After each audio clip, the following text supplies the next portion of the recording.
മക്കളെ ഇന്ന് നമുക്ക് രാജാറാമിൻ്റെ ചരിത്ര पर टिप्पणी നോക്കാം. गगन गिल का संस्मरण दिल्ली में उनींदे का मुख्य पात्र है രാജാറാം. ഗഗൻ ഗില്ലിൻ്റെ ഓർമ്മക്കുറിപ്പായിട്ടുള്ള ദില്ലി മേ ഉനീന്ദേം എന്നതിലെ മുഖ്യ കഥാപാത്രമാണ് രാജാറാം.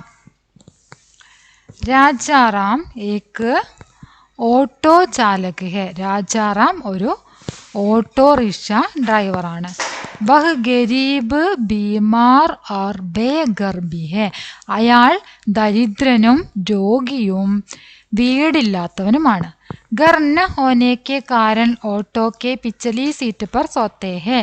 വീടില്ലാത്ത കാരണത്താൽ തന്നെ അയാൾ ഓട്ടോറിക്ഷയുടെ പിൻ സീറ്റിലാണ് ഉറങ്ങുന്നത്.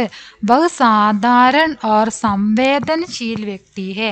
അദ്ദേഹം ഒരു സാധാരണക്കാരനും അതുപോലെ തന്നെ ഒരു സെൻസിറ്റീവ് ആയിട്ടുള്ള ഒരു മനുഷ്യനാണ് അദ്ദേഹം. ഉസ്കാ ദൃഷ്ടികോൺ ഹമേശ ആശാവാദി രഹത്താ ഹെ. അയാളുടെ ദൃഷ്ടികോൺ, അയാളുടെ കാഴ്ചപ്പാട് ഹമേശ ആശാവാദി രഹത്താ ഹെ. ശുഭാപ്തി വിശ്വാസമുള്ള ഒരു കാഴ്ചപ്പാടാണ് അയാൾക്ക് ഉള്ളത്. ദൂസരോക്കോ മദത് കർണേക്ക് ഭാവന ബി ഹെ. അദ്ദേഹത്തിന് മറ്റുള്ളവരെ സഹായിക്കാനുള്ള ഒരു ഭാവന കൂടെ ഉണ്ട്. അങ്ങനെയുള്ളൊരു മനസ്സ് കൂടെയുള്ളൊരു വ്യക്തിയാണ് രാജാറാം. ഇതാണ് രാജാറാമിൻ്റെ ചരിത്ര पर टिप्पणी.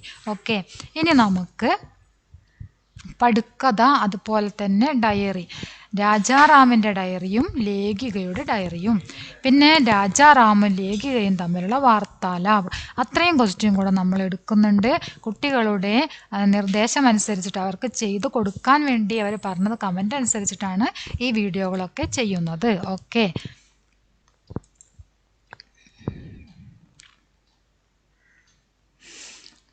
ഇനി നമുക്ക് ലേഖികയുടെ ആ എന്താ പറയുക വീട്ടിലേക്ക് രാജാറാം ചെല്ലുന്നു. അവർ തമ്മിൽ സംസാരിക്കുന്നു.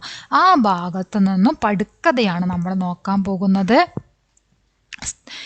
ദൃശ്യ ഏക്ക് ലേഖിക ക ഘർ. ലേഖികയുടെ വീടാണ്. സ്ഥാൻ ലേഖിക ക ഘർ. സമയ 10 ബജെ. സ്ഥലം ലേഖികയുടെ വീട്. സമയം 10 മണി.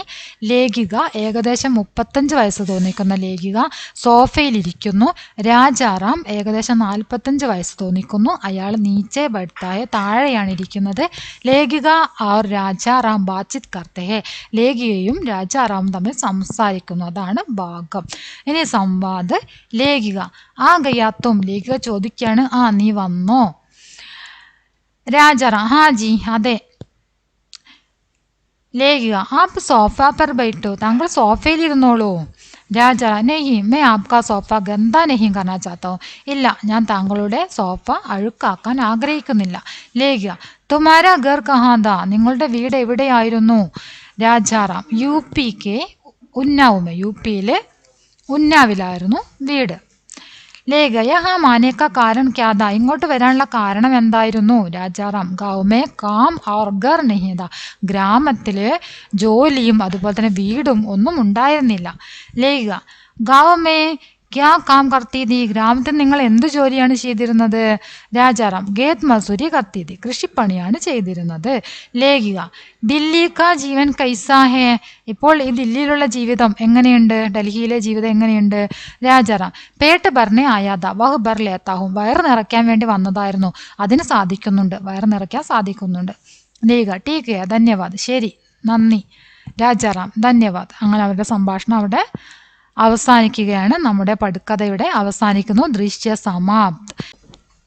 രാജാറാം ചരിത്ര पर टिप्पणिയും അതുപോലെ തന്നെ പടുക്കഥയുമാണ് നമ്മൾ ഈ വീഡിയോയിൽ ചെയ്തത്.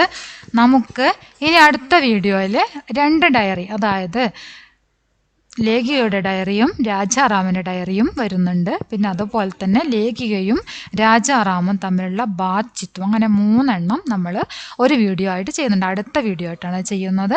എല്ലാവരും വീഡിയോ ഫുള്ളായിട്ട് കാണണം. നിങ്ങളുടെ അഭിപ്രായങ്ങൾ തീർച്ചയായിട്ടും അറിയിക്കണം. ഓക്കെ.